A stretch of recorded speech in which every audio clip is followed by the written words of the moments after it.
Check the mic and make sure it sound right, boys.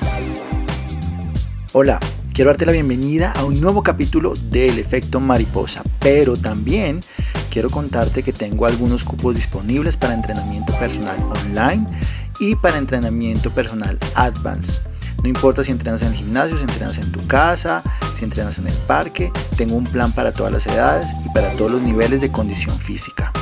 Si quieres más información de cómo acceder a uno de estos cupos de entrenamiento personal conmigo, escríbeme al correo jaime7rubio@gmail.com y ahí te daré toda la información. Ahora te dejo para que escuches este capítulo que va a estar muy bueno. El invitado del capítulo de hoy es Guillermo Vélez. Él es cofundador y editor de Mercado Fitness. Mercado Fitness es la plataforma más grande y completa de todo el medio del fitness en Latinoamérica. Vamos a hablar un poco de cómo está el fitness en nuestros países, por toda Latinoamérica, y también cómo vamos en la batalla, en la lucha por vencer el sedentarismo y la obesidad. Y aquí los dejo con esta espectacular entrevista. Hola Guillermo, bienvenido a mi podcast, El Efecto Mariposa. Qué bueno tenerte acá. Estamos, para los que nos están escuchando, estamos a varios kilómetros, ¿no? Desde la provincia de Buenos Aires y aquí en Bogotá, pero vamos a tener una charla muy interesante hoy. Bienvenido.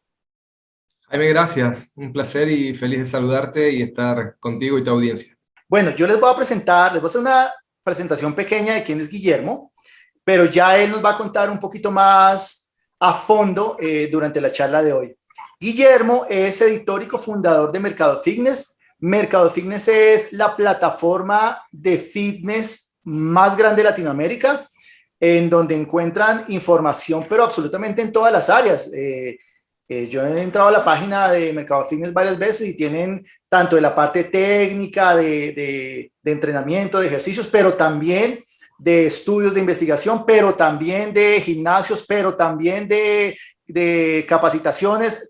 Tienen un montón de áreas que cubren en toda el área del fitness. Entonces eso me parece súper chévere. Y bueno, vamos a hablar hoy un poquito de eso, ¿verdad, Guillermo?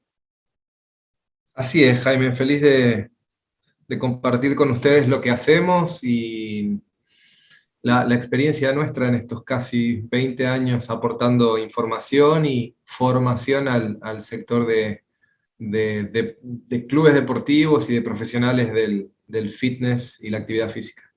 Súper. Entonces empecemos por ahí. Cuéntanos quién es Guillermo, cuál es tu formación, qué has hecho y luego entonces eso nos va a llevar a hablar un poco más a fondo en Mercado Fitness, pero cuéntanos un poco de quién es Guillermo Vélez. Bueno, yo soy periodista de formación. Mi primer trabajo como periodista fue en un diario en mi ciudad, en Santiago del Estero, en mi provincia en realidad. Soy de la ciudad de La Banda, que es la segunda ciudad más importante de la provincia, y comencé como pasante, que sería como una especie de practicante, ¿no? No sé si le llaman igual ustedes. Sí. En el año 97, en un diario. Y a partir de ahí, bueno, estudié periodismo en el Círculo de la Prensa, y prácticamente desde el comienzo, salvo un par de agencias de auditorías de medios para las cuales trabajé, y todos los que estudian periodismo suelen pasar por esa experiencia, empecé muy temprano con lo que es la redacción de notas y reportajes en medios especializados en negocios y emprendedores. Eso fue ya para el año 99, y a partir de ahí, bueno, han sido siempre medios de prensa escrita, principalmente orientados, como te digo, a los negocios y al emprendedorismo.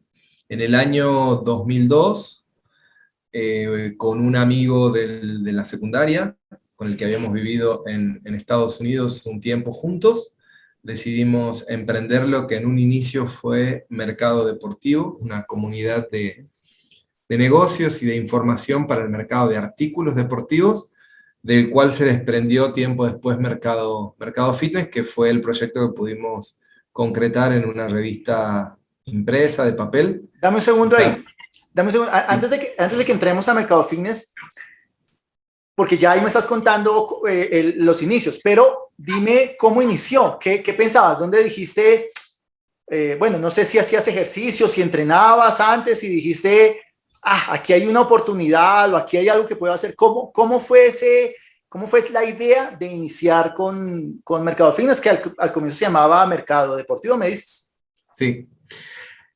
Sabes que yo hago hoy en día mentorías con emprendedores y con algunos estudiantes y sinceramente las que hago con estudiantes de escuelas secundarias y de universidad son las que más disfruto.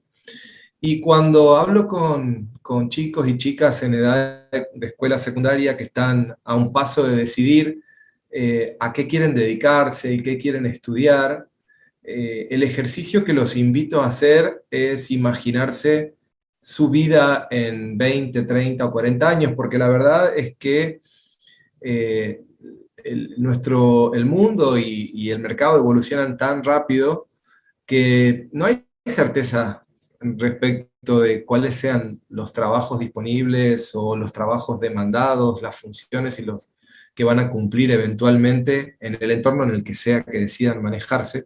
Entonces, a mí me gusta ayudarlos a pensar acerca de su futuro, no desde el lado de lo que quieren hacer, sino desde el lado de cómo imaginan su vida, Okay. como qué estilo de vida les gustaría tener.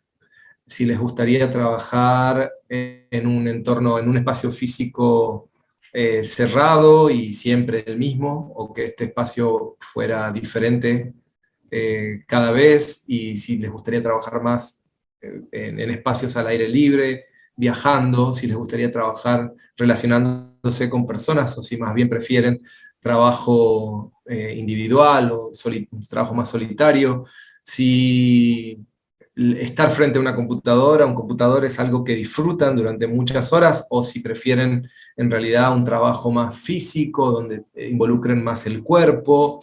Entonces, ese es el tipo de escenarios que a mí me gusta ayudarlos a pensar para decidir, bueno, a ver qué profesiones, qué campos del conocimiento son los que más oportunidades me abren a priori, si estoy pensando en un estilo de vida de esas características, ¿no? Si pienso en, bueno, que en algún momento me gustaría tener una familia, si me gustaría conservar o no la libertad de vivir en cualquier lugar sin que el lugar físico donde vivo sea una limitante para el trabajo que hago, si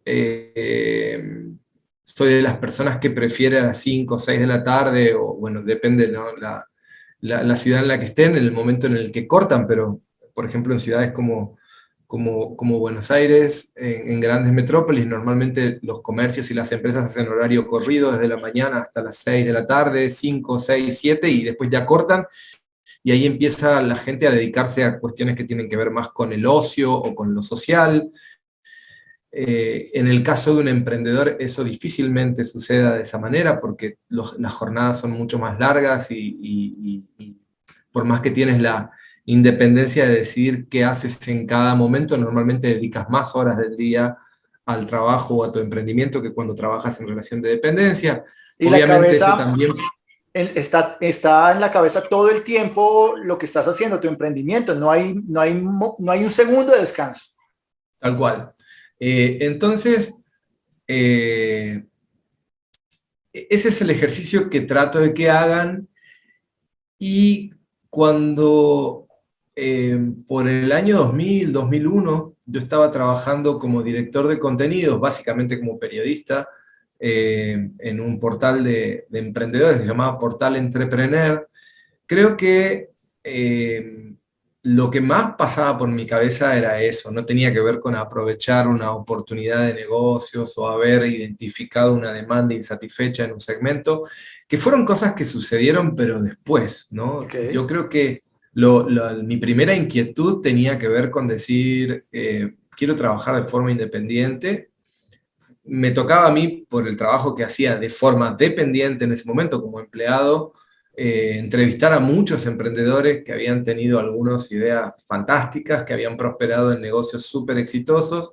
En ese momento era un momento de muchas empresas .com, ¿sí? Que después ya no se le llamaron así, pero en ese momento eran todas, pasé por 2 o 3.com en ese momento, escribí para una revista que se llamaba .com, y entonces me tocaba a diario ver y conocer a fondo historias de muchachos un poco más jóvenes y algunos un poco más mayores que yo, que habían tomado la decisión de jugárselas y de aventurarse a un emprendimiento propio, en algunos casos con mayor disponibilidad o apoyo financiero de algún tipo de aceleradora o de lo que más comúnmente eh, se encontraba en ese momento, que era apoyo de familia y amigos, ¿no? Sí. Para iniciar el emprendimiento. Yo creo que un poco eso, mi historia familiar de emprendimientos, fue lo que a mí me sedujo a la hora de decir, bueno, yo quiero ser mi propio jefe, fundamentalmente, ¿no? Ok. Y, y ¿Y por sí, qué en el bueno, fitness? ¿Y por qué en el fitness? inicialmente era el deporte, o sea, no era puntualmente el fitness, Ok. y creo que ahí sí el hecho de que haya sido en el fitness ya fue más una decisión de negocios. Yo tenía un tiempo ya trabajando como periodista en el campo de los negocios, entonces ahí me sentía sólido y firme, y tengo una historia como adepto al deporte principalmente y al ejercicio físico un poco más de adulto, pero hice deporte desde muy joven. Hoy en día tengo una escuela de judo y una escuela de jiu-jitsu en la ciudad en Súper. la que vivo, y doy clases de judo. Y bueno, y esta historia mía con las artes marciales, los deportes de combate empezaron de niño, pero después también jugué a todo lo que se podía jugar. Entonces para mí el ejercicio, el deporte primero, ¿no? Que hago siempre la distinción entre deporte, ejercicio físico y actividad física, Mm. estuvo muy metido en mi vida, y después ya más de joven, el gimnasio desde los 15 años fue un lugar muy habitual para mí, principalmente por una cuestión de aportarle a mi preparación física para los deportes, y después también con un fuerte componente social, porque era el lugar a donde ir a estar con amigos también, a donde conocer chicas, y desde distintos lugares fue un espacio muy atractivo y muy afín para mi estilo de vida. Entonces, cuando decido en el año 2001, bueno, en el año 2001, en diciembre, hubo una crisis muy grande en Argentina, una de las tantas que nosotros solemos tener cada 10 años, ahora lamentablemente cada menos. Sí. Eh, la anterior a esa había sido del año 89-90, esta fue el año 2001, y hubo una crisis muy grave, política y económica, en la que el presidente se tuvo que ir en helicóptero escapándose en el año 2001. Fueron imágenes muy tristes que trascendieron a todo el mundo, y Sí, sí. Argentina tuvo en una semana 5 presidentes, y el dólar que costaba un peso pasó a costar 4 pesos, y hoy, 20 años después, cuesta casi 200 pesos, 180, 190 pesos. O sea que eso es lo que Mm. nuestros ingresos se han devaluado en estos 20 años. Eh, y en ese contexto, a mí me despiden del lugar donde estaba trabajando. Y en realidad, bueno, sí, me piden que renuncie en realidad para no Sí. tener que pagar una indemnización, básicamente. Y yo la verdad es que me sentía muy afín en ese lugar, y tenía como mucho cariño por las oportunidades que me habían dado y todo lo que me habían enseñado, y acepté, con la única condición de poder ir a la oficina todos los días, porque en ese momento, te estoy hablando del año 2001, las conexiones que teníamos, las mayorías de los estudiantes o jóvenes profesionales a Internet en tu casa eran por teléfono, era una conexión telefónica, Sí, sí, sí. y la fibra óptica, digamos, el acceso más rápido, era algo más usual en las empresas. En tu casa no tenías en ese momento fibra óptica, el común de la gente, ¿no? Entonces había una diferencia muy grande en cuanto a la velocidad de navegación y el acceso, estando en una oficina como la que yo estaba. Y me dijeron que sí, me dejaron ir, entonces yo iba prácticamente todos los días a trabajar como anteriormente, pero uno solo de esos días lo dedicaba a esa empresa, y los otros 4 días los enfocaba en tratar de decidir qué iba a hacer de mi vida y en qué quería poner todo mi esfuerzo, todo mi libido, todos mis conocimientos y deseos de futuro. Sí, Y también en ese momento me vi obligado por las circunstancias a abandonar el departamento que estaba alquilando e irme a vivir con mi abuela en ese momento, y estuve viviendo un tiempo con mi abuela porque no me alcanzaba para pagar una renta, y aparte me había comprado en uno de sus primeros trabajos un coche, un auto, que estaba pagando en cuotas, y tenía que seguir pagándolo, entonces no me alcanzaba para sí, vivir, para pagar la renta y para pagar el crédito del auto. Así que me sí. fui a vivir con mi abuela, y yo recuerdo muy presente armar bases de datos y contactar a emprendedores para hacer notas. Y aparte era gracioso porque ya en esos primeros acercamientos ya hablaba y me dirigía como en esto de tratar de construir una imagen más profesional y demás, como si fuéramos un equipo de trabajo, y bueno, y tratar justamente de eso, ¿no? De que nos dieran más importancia de la que realmente teníamos en ese momento, que era, o que tenía yo en ese momento, que era solo una idea, ¿no? Y así fue que empezó la idea esta de mercado deportivo. Ahí se sumó Leandro primero, mi socio, todavía hoy, 20 años después, y compañero del colegio y amigo de toda la vida, y tiempo después Silvina, que fue nuestra socia 20 años prácticamente, y ahora hace muy poquito dejó la empresa, de hecho todavía estamos en esa transición.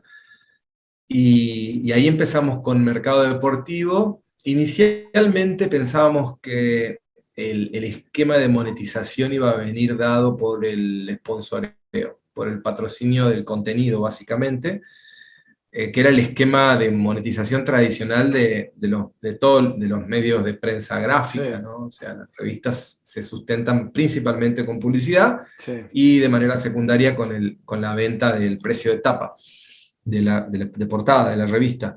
El tiempo muy rápido se encargó de decirnos que estábamos equivocados y que las empresas no nos iban a pagar por que mostráramos sus banners o sus logos dentro de nuestra página, pero sí notamos una necesidad en ese momento de ayuda en el lanzamiento de lo que en ese momento era la segunda generación de páginas web de esas empresas. Y bueno, y como nosotros teníamos los componentes necesarios para desarrollar webs, porque habíamos desarrollado la propia y teníamos quien se ocupaba de sistemas y programación, quien hacía la parte de diseño y quien hacía la parte de contenido, en ese momento me empecé a ocupar yo también de la parte comercial. Y entonces empezamos a vender webs, páginas, sitios webs, en el año 2002 a empresas del mercado deportivo. Y entre esas empresas del mercado deportivo, muchas empresas eran o importadores o fabricantes de algún tipo de equipamiento o accesorio para entrenamiento, para acondicionamiento físico, y también gimnasios. Ok. Y así fue que empezamos a vincularnos con el mundo de gimnasios, y así fue que detectamos sí ahí una necesidad de algún tipo de vehículo que facilitara el contacto o la comunicación entre los proveedores y los gimnasios. Ok. Y así fue que surgió Mercado Fitness, que llegó como un año y medio prácticamente después del nacimiento del Mercado Deportivo, que se dio lugar a Mercado Fitness, ¿no? Que nace en la Inicialmente, segunda mitad de 2003.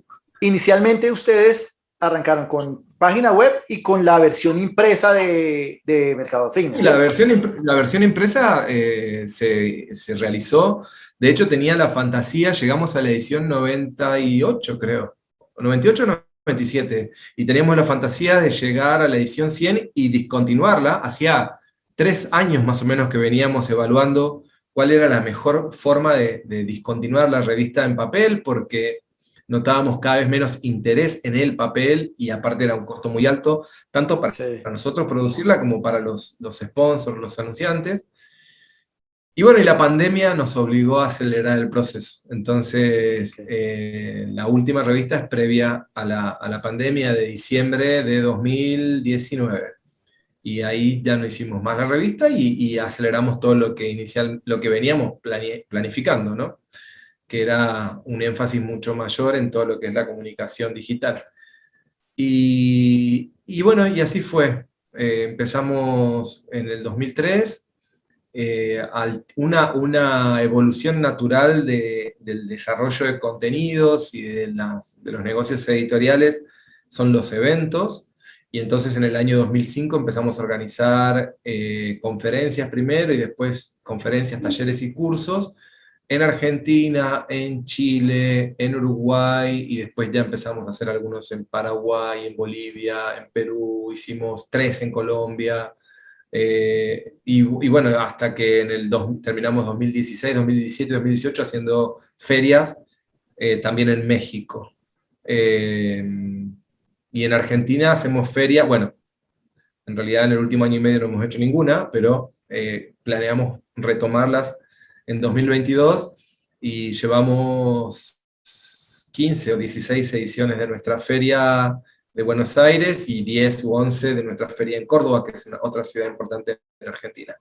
Siempre orientados a lo que es el B2B, ¿no? O sea, el business to business, porque nuestra audiencia no la componen principalmente los usuarios de gimnasios, sino los propietarios, gerentes de clubes, gimnasios, estudios, y de manera secundaria los profesionales del fitness y la preparación física y el ejercicio. Y los que distribuyen implementos y accesorios y todo esto. Exacto. Ellos son, te diría, nuestros clientes principales, porque son los que pagan espacios en todo lo que nosotros hacemos, incluidos los eventos, para tener contacto con la audiencia que sigue nuestro contenido, que son los clubes y gimnasios y los profesionales del ejercicio, que son sus clientes. Así que esa es un poco la historia resumida de cómo pasé de ser periodista a ser emprendedor, vendedor y de nuevo ahora periodista, muy feliz con mi oficio, con mi profesión, en los últimos casi 2 años de pandemia que me obligaron de nuevo a sentarme frente a una cámara y a tratar de mantener actualizado al sector en el contexto de lo difícil de todo lo que estaba pasando. Sí, esa es mi siguiente pregunta, Guillermo. ¿Qué cambios hubo en Mercado Fitness con todo esto de la pandemia? Porque definitivamente ha sido un cambio en general para la humanidad fuerte, aunque más para unos que para otros, ¿no? Y creo que el área del fitness ha sido una de las más golpeadas, ¿no? Porque los gimnasios tuvieron que cerrar y aún todavía no tienen aforo completo, ¿verdad? Todo cambió, todo se volcó a entrenar en la casa, a entrenar en la sala, a entrenar online, que el entrenamiento online era muy, muy, muy, muy poco, pero se volvió el principal. Entonces, ¿cómo los afectó a ustedes todo esto de la pandemia? Nos afectó mucho porque teníamos un negocio muy orientado a los eventos presenciales en distintos formatos como los que te comentaba antes, pero principalmente las ferias. Y bueno, obviamente recién ahora están retomándose con muchas restricciones la industria de eventos, digamos, en todos los sectores, no solo en el fitness. Así que sin poder hacer eventos presenciales de ningún tipo, en ningún mercado, en el primer momento lo que quisimos fue acompañar. Hicimos todo lo necesario para que tanto los proveedores como los gimnasios y los profesionales del sector se sintieran acompañados, no solo por nosotros, sino por ellos mismos. Entonces, facilitamos esa conexión, haciendo de todo, desde foros digitales hasta grupos de WhatsApp en todos los países de América Latina, en los que los pusimos en contacto, primero para hacer catarsis y después para intercambiar información y después para organizarse y tratar de hacer una defensa colectiva del sector y de que las autoridades entendieran que no había, digamos, un riesgo aumentado de contagio en nuestros entornos, que con protocolos podíamos ofrecer espacios razonablemente seguros para que la gente pudiera mantener un estilo de vida activo, con todos los beneficios que eso conlleva para el sistema inmunitario. Entonces, esa fue un poco nuestra lucha del último año y medio en toda la región de México hasta Argentina, tratando de aportar información, noticias y facilitar los vínculos, tanto a nivel local en cada uno de los países y ciudades, como a nivel regional e internacional, conectando las experiencias también de lo que sabíamos que pasaba en Europa, en Estados Unidos, en Australia y Nueva Zelanda, y en algunos países de Asia, con lo que estaba pasando en nuestros países, que en verdad, digamos, salvo algunos detalles, tuvo una evolución muy parecida. Muy parecida en general en todo el mundo, excepto por el hecho de que nuestras economías en la región, excepto un par como Chile, por ejemplo, no, los estados no tenían la capacidad económica de asistir al sector privado de la forma en que lo hicieron países, qué sé yo, como Alemania o Estados Unidos o Inglaterra, imponiendo restricciones igual o más duras que las que se impusieron aquí, pero al mismo tiempo acompañando al sector privado con ayudas económicas, que aquí fueron mucho más exiguas, mucho más básicas por una cuestión de recursos, ¿no? De disponibilidad de recursos. Entonces eso lo hizo particularmente difícil, porque, bueno, la gente estaba desesperada por un lado, por el miedo que sentía a partir de toda la información que recibía por parte de los medios, por parte del Estado, y digamos, un año y medio en el que solo se habló de contagios, muertes y demás, bueno, impacta muy negativamente en la salud mental de las personas, que además, al tener que quedarse en sus casas y al ver tan alterado su estilo de vida, también dejaron de moverse. O sea, por más que nosotros ya hayamos visto, digamos, como mencionabas recién, un boom de las clases online y de la gente moviendo en sus casas y de la gente haciendo largas filas o colas en las tiendas de fitness para comprar elementos para sus casas y la venta digital de esos elementos que explotó en todos lados, aún así la gente se movió menos que en situación de normalidad. O sea, los índices, nosotros, toda la población del mundo está más gorda o estuvo en la salida de la pandemia, o el comienzo de la salida de la pandemia, deberíamos decir, porque todavía no terminó, más gorda y más inactiva y menos saludable, ¿no? Entonces, nosotros lo que hicimos durante todo ese tiempo fue acompañar. Cuando vos no tienes demasiadas chances. Hubo gente que claramente hizo muy buenos negocios, ¿no? Durante las cuarentenas y durante la pandemia. Por ejemplo, el caso de los que vendían equipamiento de fitness para las casas, para el hogar. Sí. Pero en el caso nuestro, y en el que nos dirigimos al segmento profesional, digamos a los gimnasios, a los clubes, y en el caso mismo de los gimnasios y los proveedores que trabajan con ese segmento, fueron meses años, te diría más de un año muy complicado, en el que tuvimos que reformular, que reconstruir un montón de aspectos de nuestras empresas para ser más eficientes, para gastar menos y tratar de conservar al equipo. Y fundamentalmente hacer un trabajo de construcción de reputación, ¿no? O sea, nosotros tenemos casi 20 años en la industria, es una marca conocida en el segmento, pero aún así hicimos una apuesta muy fuerte por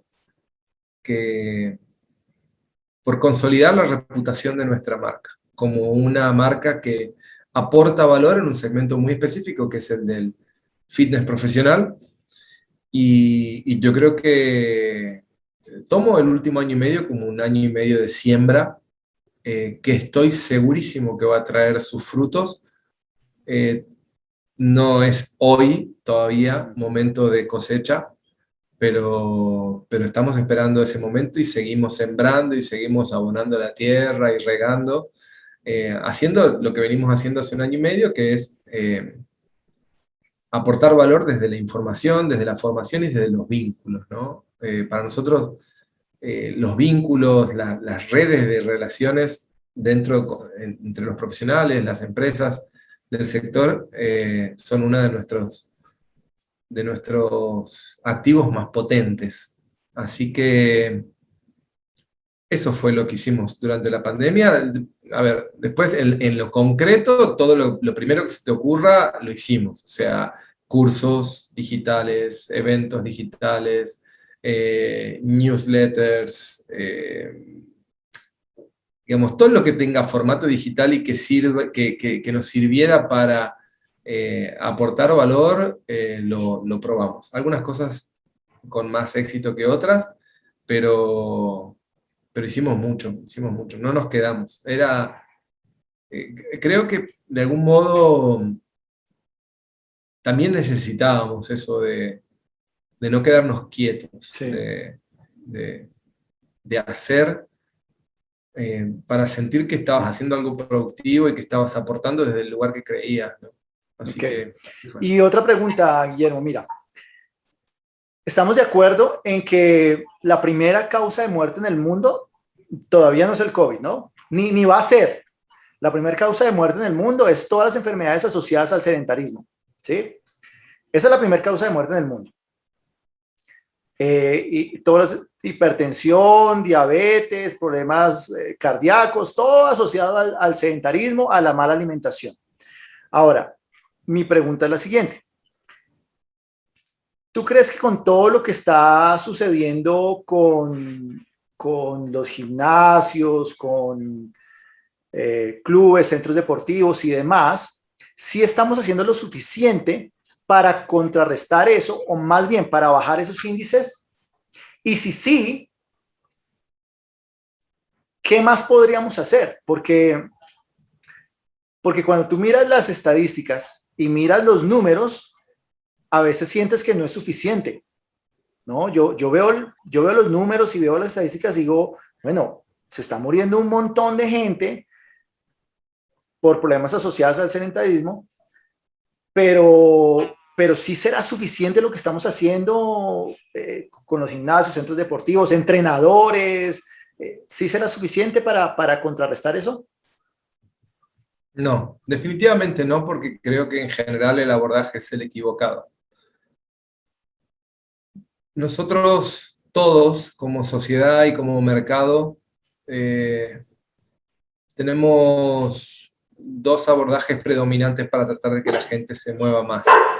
Uno es el mercantilista, el industrial, si quieres, y otro es el médico, ¿no? Entonces, o sea, tratamos de vender el ejercicio físico como un producto, como un commodity más, como si fuera una bicicleta, y claramente eso no funciona para la mayoría de la gente. Y por otro lado, los argumentos de la salud, de que es bueno para tu salud, que nadie duda de eso. Me parece que la mirada que nos falta es la antropológica. Eh, Daniel Lieberman, que es un antropólogo evolucionista, les sugiero a los que no lo hayan leído el libro Exercise, Ejercicio, ya está disponible en Amazon en español, lo explica claramente. O sea, el fitness no es un comportamiento natural para las personas. El movimiento, el ejercicio físico no es natural. La actividad física sí lo es. El ejercicio físico no. O sea, el movimiento de forma programada con fines de salud no es... nosotros como especie no evolucionamos para eso. Los dos motivos principales por los que digamos, históricamente nuestra especie se movió físicamente son la necesidad principalmente de supervivencia, esto es la caza, la pesca, la recolección o la guerra, Sí. Y el disfrute, ¿sí? Y el disfrute generalmente tiene que ver con lo social, el disfrute tiene que ver con hacer algo que te dé placer, como el juego, como el baile, y eso sí existe en nuestra especie desde antaño. Esos eran los motivos por los que, esos son los motivos por los que nuestro cuerpo está programado para moverse. Lo que pasa es que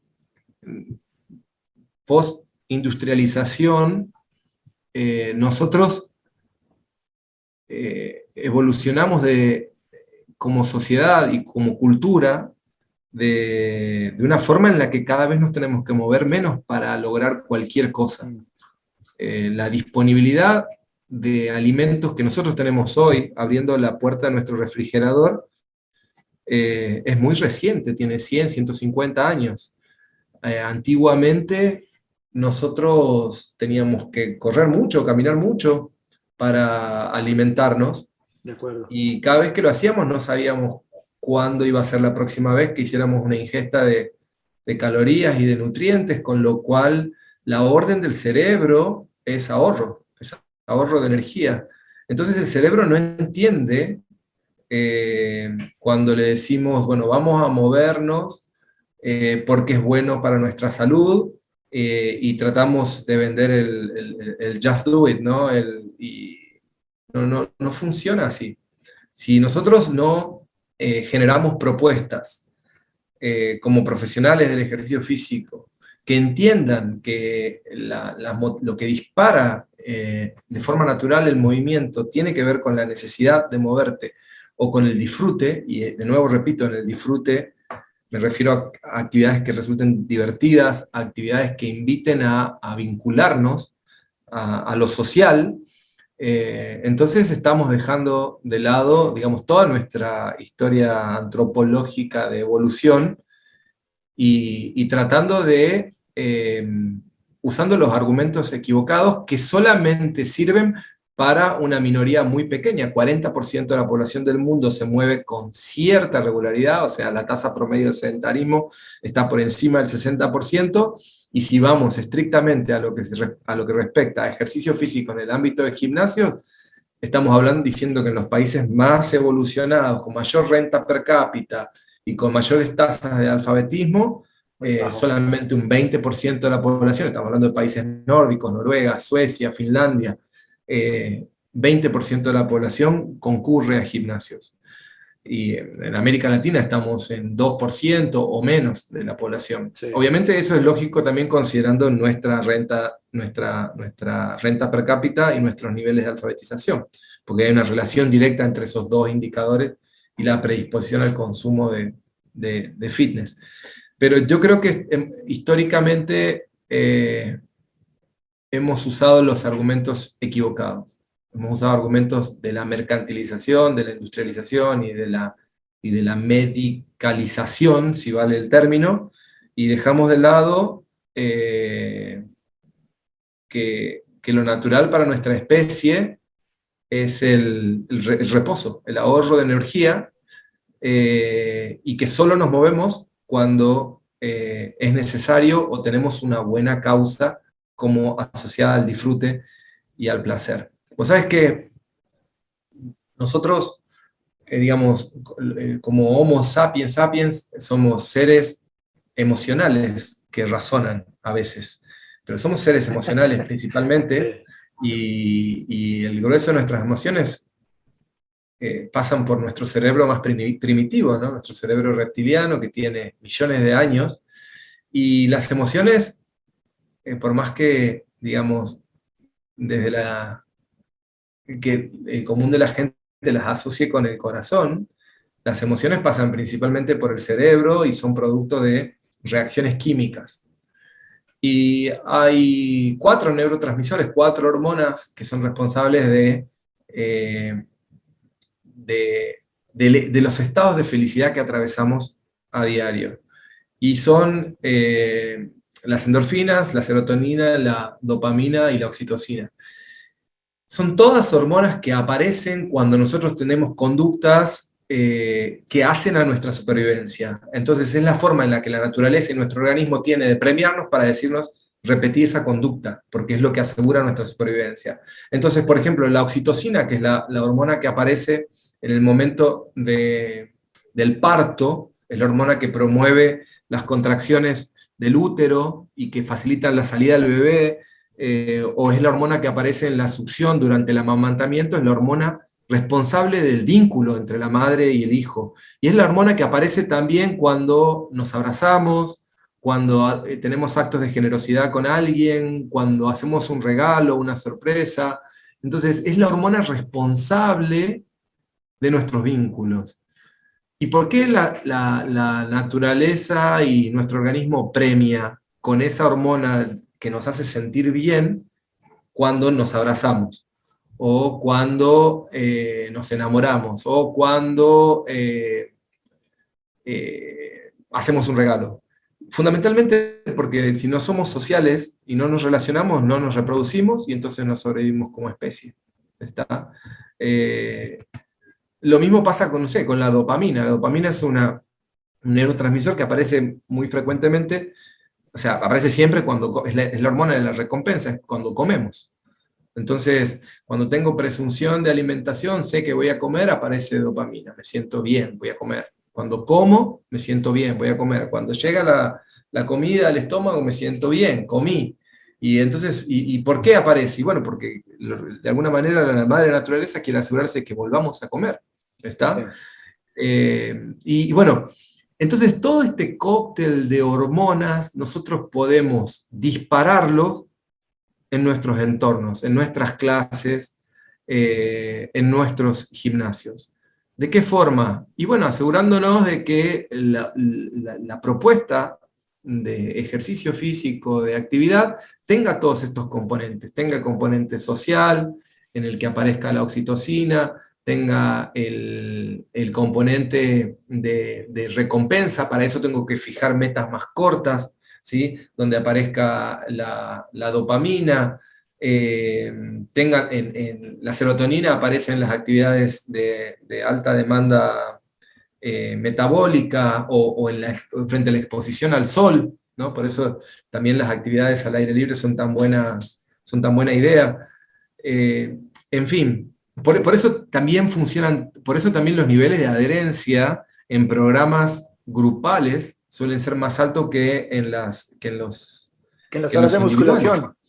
Claro, tal cual. Tiene que ver con eso, ¿no? O sea, tiene que ver con este concepto de tribu, con este concepto de pertenencia, tiene que ver con la oxitocina.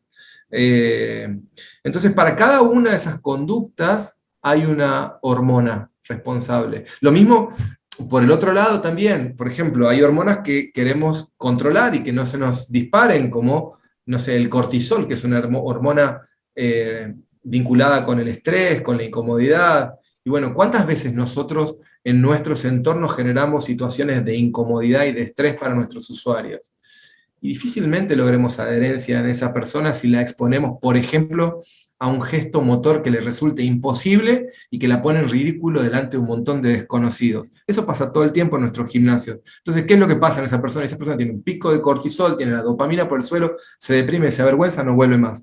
Entonces, ¿estamos haciendo lo suficiente para que más gente se mueva? Y te diría, no, claramente no. Claramente no, porque estamos usando los argumentos equivocados, o por lo menos son argumentos muy limitados que alcanzan para un grupo de personas como yo, como vos, a los que disfrutamos de eso. Pero no le pasa a la mayoría de la gente, ¿no?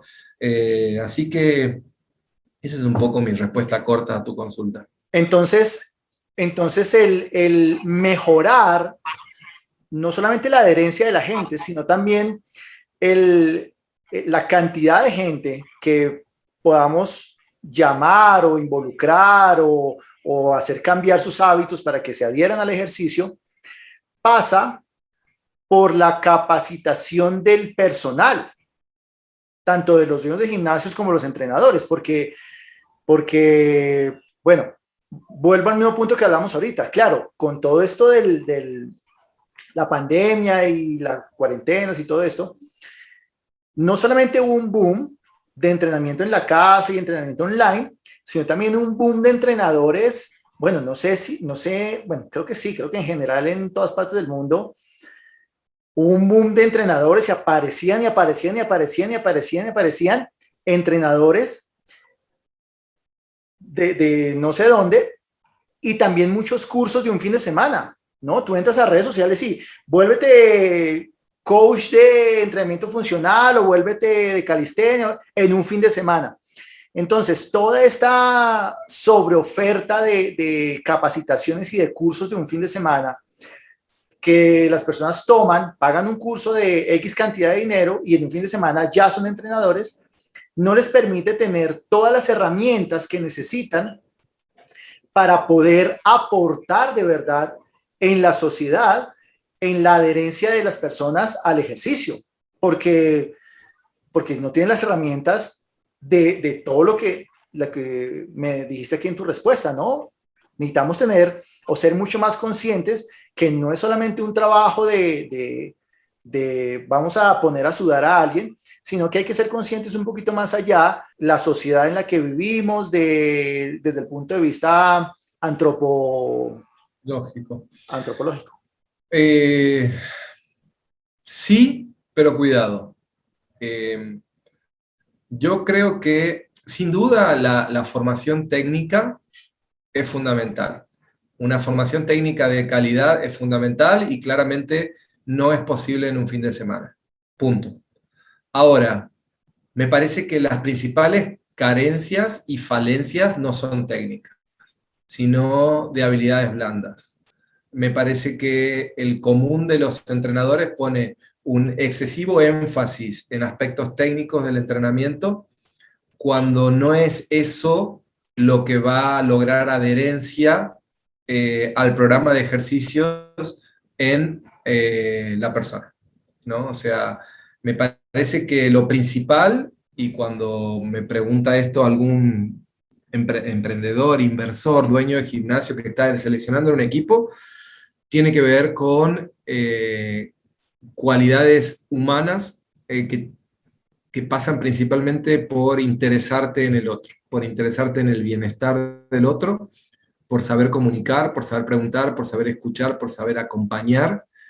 En el caso nuestro, a través del ejercicio físico. Pero el ejercicio físico es una herramienta y no es el fin en sí mismo, porque no estamos preparando atletas.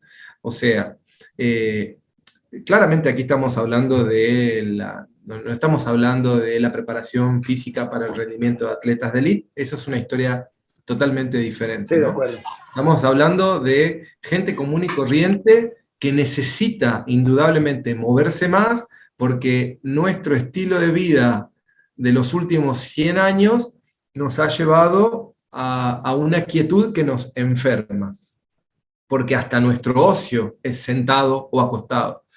Entonces, tenemos que lograr que más gente disfrute del movimiento. Y ese disfrute tiene que ver con abordar las estrategias necesarias para asegurarnos de activar en nuestro cerebro la aparición de esos neurotransmisores a los que hacía referencia antes. El ejercicio físico de alta demanda metabólica principalmente es una buena herramienta para lograrlo, por eso es que los HIIT están tan de moda y tienen mayores niveles de adherencia que un programa de fuerza, por ejemplo. Pero es solamente una herramienta. O sea, la gente, si el único componente del programa es técnico, seguramente va a fallar o va a tener éxito con un porcentaje muy bajo de la gente, de la clase, de la audiencia, de la sesión.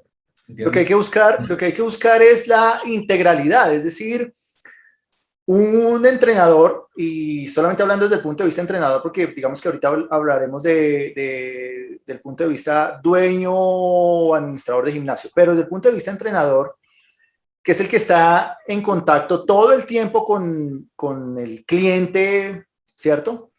Debe haber un poquito más de integralidad. ¿Por qué? Porque estamos de acuerdo, la parte técnica no es lo único, tal vez es solamente un componente de todo lo que se necesita, pero es que el entrenador es un poquito complejo desde mi punto de vista. Debe tener conocimientos un poquito de psicología y no es psicólogo, debe tener un poquito de conocimientos de nutrición y no es nutricionista, debe tener un poquito de conocimientos de rehabilitación y no es fisioterapeuta, debe tener un poquito de conocimientos, ¿sí? ¿Por qué? Porque esa integralidad del entrenador le va a permitir utilizar la herramienta del entrenamiento con diferentes personas creando esa adherencia, creo yo. Yo creo que se trata finalmente de ocuparte por el bienestar del otro y hacer lo necesario para que el otro logre los objetivos por los cuales se acercó a nuestra sala de Zoom o a nuestra sala de gimnasio o a nuestro departamento si doy clases en mi casa, por ejemplo, o en mi departamento. Y en tanto y en cuanto entendamos que el programa técnico, la técnica que elijamos para poner a la gente en movimiento, es solamente un medio más y no el fin en sí mismo para la mayoría de las personas, y que necesitamos de muchas otras herramientas que hacen a la experiencia. Es como cuando vas, no sé, cuando vas a comer a un restaurante, digamos, la calidad de la comida no es lo único que tienes en cuenta para hacer tu evaluación. El viernes pasado fui a comer con mi esposa a un restaurante, y en los primeros 5 minutos tuve un entredicho con la moza, porque nos quería ubicar en un lugar que no me gustaba. Okay. Y la verdad es que mi recuerdo de esa noche es malísimo. Y te podría decir después que si hago un análisis objetivo de la comida, te diría no. El lugar, había ido varias veces, es un lugar bonito, pero mi memoria, toda mi emocionalidad quedó anclada en mi discusión con la moza, que lo que no tuvo fue sensibilidad para manejar la situación, y quería tener la razón. Y no hace falta tener la razón. Solamente tienes que asegurarte que el otro esté feliz y contento. Del mismo modo, siempre cuento la anécdota cuando doy los cursos de experiencia y demás. Recuerdo era colombiano, era un mozo colombiano en Buenos Aires, en un restaurante, y mi hija era pequeña, hoy tiene casi 14 años, y habíamos ido con unos amigos a comer a un restaurante colombiano, de un chef colombiano muy conocido, y nos atiende un mozo colombiano en Buenos Aires. Entonces, cuando nos da la carta y estamos eligiendo, me dice, ¿qué toma la niña? Entonces mi mujer le dice, no sé qué tiene. Y él dice, lo que usted quiera, señora. Entonces mi mujer se ríe, así como diciéndole, bueno, tampoco para tanto. Y el muchacho le dice, no, no, lo que usted quiera, porque si no lo tenemos, lo vamos a comprar. Y fue a comprarlo. Salió, hizo media cuadra a un kiosco a comprar el agua saborizada del sabor que quería mi hija. No me acuerdo si la comida de ese restaurante estuvo buena. Realmente no me acuerdo. Pero la experiencia esta no me la olvido más y la cuento cada vez que puedo. Entonces, de nuevo, la técnica tiene que ser correcta. Sí. No puedo lesionar a alguien, no puedo pedirle a alguien algo tan desafiante desde el punto de vista físico que ponga en riesgo su salud. Eso está claro. Tengo algunos programas que son más efectivos para el logro de ciertos objetivos físicos que otros. Eso está claro. Pero esas son solamente las condiciones sine qua non para una experiencia que valga la pena. Solamente no es condición suficiente. No alcanza que el programa sea técnicamente correcto o adecuado. Es solamente uno de los componentes. Yo quiero que, para recordarlo, quiero un momento, como dice Brett Poblet, wow, quiero que vayan a comprarme el agua saborizada al kiosco. Sí, de hecho se me viene a la cabeza, ¿sabes qué? El CrossFit, por lo menos el CrossFit aquí en Colombia, ha generado una cultura muy fuerte. Los box de CrossFit crean toda una comunidad alrededor del box y salen y van a comer y salen a tomar cerveza y salen a rumbear. Oxitocina. Exactamente. Oxitocina. Han creado toda una cultura alrededor del box que me ha parecido súper chévere. Ahora, sí. Por otro lado también yo entreno muchas personas que han salido lesionadas de CrossFit, ¿no? Entonces, mejorando su parte técnica, tendrían un camino ganado, pero impresionante, porque ellos sí han logrado, inclusive, diría yo, más que los gimnasios tradicionales. Han logrado crear toda una comunidad que han salido del box. 100%, pero históricamente el uso de los pesos libres era una actividad individual o a lo sumo en parejas. O sea, y ellos te ponen a usar barras y bumpers a grupos de 10 o 15 personas. Yo creo que el error ahí estuvo en una... CrossFit usó mucho una figura que Kotler llama reverse marketing, que es el marketing invertido, ¿no? Que es esto de no es para ti. El argumento del CrossFit fue, no es para ti, y entonces lo que yo quiero es, bueno, quiero eso, que me dicen que no es para mí, ¿no? Yo quiero ser parte de eso. Sí. Entonces, CrossFit no deja de ser un deporte, ¿no? O sea, es una marca y es un deporte, es una actividad deportiva que claramente no es para todos. O sea, claramente, digamos, un snatch no es algo que cualquier persona pueda realizar. Pero fuera de eso, si dejamos de lado el aspecto técnico, hay muchísimo para aprender de CrossFit, hay muchísimo para aprender de Zumba, hay muchísimo para aprender de Les Mills, hay muchísimo para aprender de todas las tribus que se han creado en torno a programas de acondicionamiento físico. Creo que si tuviera que resumir, te diría que faltan más tribus, ¿no? O sea, pero no necesita ser un programa, o sea, una tribu puede ser una clase. Y quizás la clase de step de las 8 de la noche es una tribu, y la clase de step con otro entrenador o con otro grupo de las 6 de la tarde no es una tribu. Y la de 8 está llena y tiene niveles de adherencia que la de las 6 no tiene, porque el de las 6 no entiende el concepto de tribu, y no entiende que la gente no está ahí para ser un instructor de step. Está ahí para divertirse, para pasarla bien, para relacionarse, para mejorar su salud, ¿sí? Para bajar de peso, para todo eso junto, ¿está? Así que sí, definitivamente el CrossFit es un buen ejemplo en el que, de las dos cosas, en la que hay un montón de aspectos que están súper bien pensados y desarrollados, el juego, la diversión, las metas, el hecho de escribir, ¿no? Tienes las pizarras con los ejercicios del día y lo que cada uno ha logrado ese día. Está perfecto, ¿no? Está perfecto esto de compartimentar, de dividir largos objetivos en metas más cortas. Ahí es donde obtengo la serotonina, ¿no? El objetivo cumplido es lo que me da el bienestar del momento.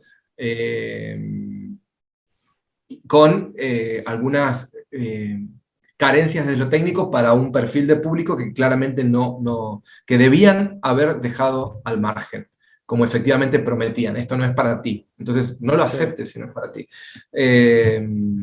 Pero bueno, nada, esa es mi opinión, Jaime, sobre el tema. Súper.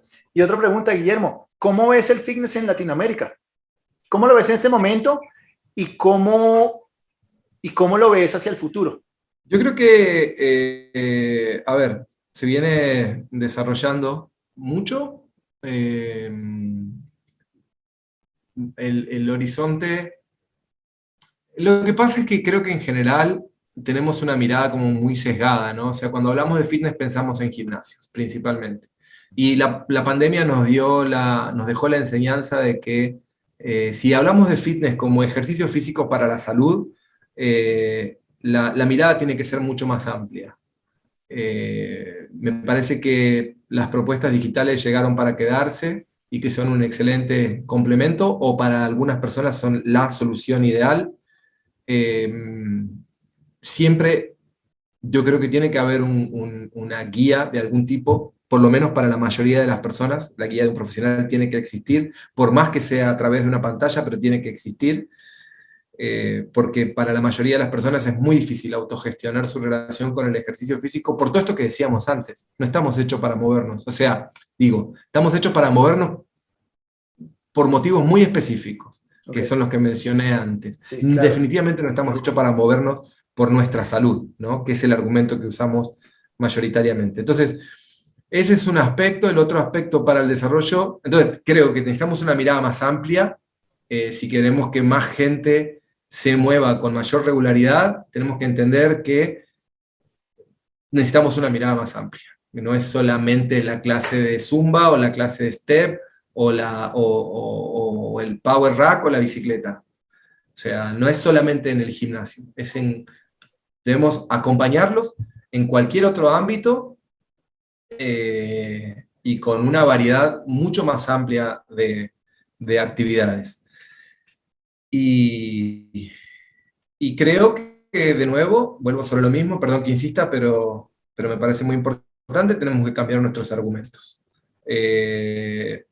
Sin duda, y esto lo sabemos, digamos, históricamente en Atenas y en Roma también, el ejercicio físico para la salud, sí, bueno, para la salud, era una actividad de las clases altas, ¿sí? No era una actividad del pueblo.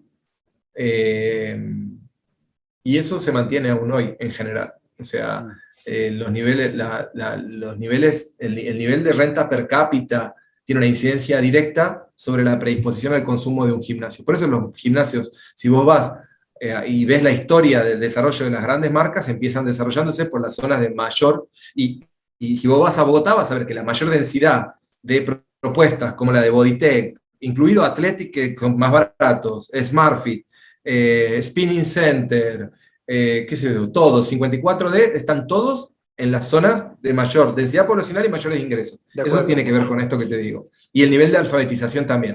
Entonces, claramente los niveles de renta per cápita y de alfabetización en América Latina son muy bajos, probablemente después de África de los más bajos del mundo, y eso es una limitación para el crecimiento que podemos tener con nuestras actividades. Pero bueno, aún así me parece que hay mucho por hacer dentro y fuera de los gimnasios. A mí me gusta la idea esta de pensar en los gimnasios sin paredes, ¿no? O sea, Sí, de los acuerdo. profesionales del movimiento y el ejercicio físico pueden acompañar a las personas en cualquier ámbito a llevar un estilo de vida más activo, porque es definitivamente bueno para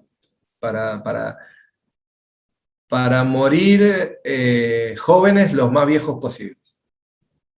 Ok. Sí, definitivamente esa idea de no tengo dinero para pagar un gimnasio, entonces no puedo hacer ejercicio, está ya completamente reevaluada porque no es así, y digamos que ya venía cambiando antes de la pandemia, pero con la pandemia definitivamente quedó sin argumentos esa idea. Ya ahora todo el mundo intenta buscar otras alternativas, mentiras, todo el mundo no, pero sí cada vez más personas intentan buscar otras alternativas. Inclusive, tú entras a YouTube y hay un montón de opciones a 0 pesos, donde dices, bueno, aquí hay algo por hacer. Sin embargo, sí me parece importante eso que dices de que necesita haber un profesional detrás de eso. De hecho, yo soy un promotor número 1 en mis redes sociales y con la gente que entreno, que el entrenamiento debe ser personalizado. El entrenamiento no debe ser igual para todo el mundo, porque todos no somos iguales y todos no tenemos los mismos objetivos ni las mismas características. Entonces debe haber un grado de personalización del entrenamiento. Todos tenemos la expectativa de individualización en todos los servicios que consumimos. Algunos pueden entregarlos mejor y otros menos, y definitivamente percibimos mayor calidad en los que tienen algún grado de personalización que en los que son genéricos, sin duda. Súper. Bueno, Guillermo, ¿cuál crees? Este podcast se llama El Efecto Mariposa. ¿Cuál crees que ha sido el efecto mariposa en tu vida? Esa cosa que pasó o esa decisión que tomaste pequeñita que te llevó a algo o a un efecto muy grande. Cuesta identificar una sola. Sí, hay muchas, yo sé, hay muchas. Voy a mencionar una solamente para responder, pero no sé si respondería lo mismo si me hiciera la pregunta en un tiempo. Cuando hice el ingreso a la facultad, yo estaba anotado para Derecho, para Abogacía. Y recuerdo una conversación con una amiga mía, muy querida, Romina, que estaba estudiando comunicación, y fue en una conversación con ella que después de haber meditado varios meses para hacer derecho, abogacía, cambié el rumbo para el periodismo y la comunicación. De hecho, el primer semestre que hice fue de la carrera de Derecho, y después lo cambié, y cuando estaba esperando para iniciar la carrera o sea, ya no podía, el primer semestre tenía que hacerlo de Derecho. El cambio lo podía hacer recién a mitad de año. Lo hice al principio, pero empecé comunicación a mitad de año. Y recuerdo la noche que una prima mía me llama, yo estaba acostado mirando tele, y me dice que si la acompañaba a la escuela de periodismo. Ella iba a empezar locución, es una excelente locutora hoy, y si la acompañaba a la escuela de periodismo, porque además quería hacer periodismo y que creía que a mí también me iba a gustar. Y la acompañé al otro día, era un jueves, a la escuela de periodismo. Y al final terminé yo la carrera de periodismo y ella la de periodismo no la terminó, hizo locución. Y bueno, y creo que en parte hoy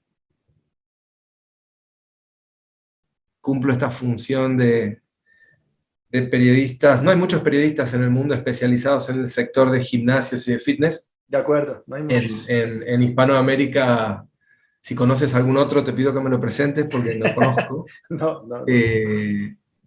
Así que creo que esas dos conversaciones con Romina primero y con Mariana después, que fueron las que me sacaron de Derecho, creo que también podría haber sido un buen abogado, ¿eh? Podría haber sido un buen psicólogo, podría haber hecho, que fueron otras de las opciones que manejé. Pero esas dos conversaciones tuvieron un impacto muy importante en ese momento en mi elección de qué estudiar. Y bueno, y aquí estamos 25 años después. Súper. Pues mira, la idea con este podcast es poder darnos cuenta de esas cosas, ¿no?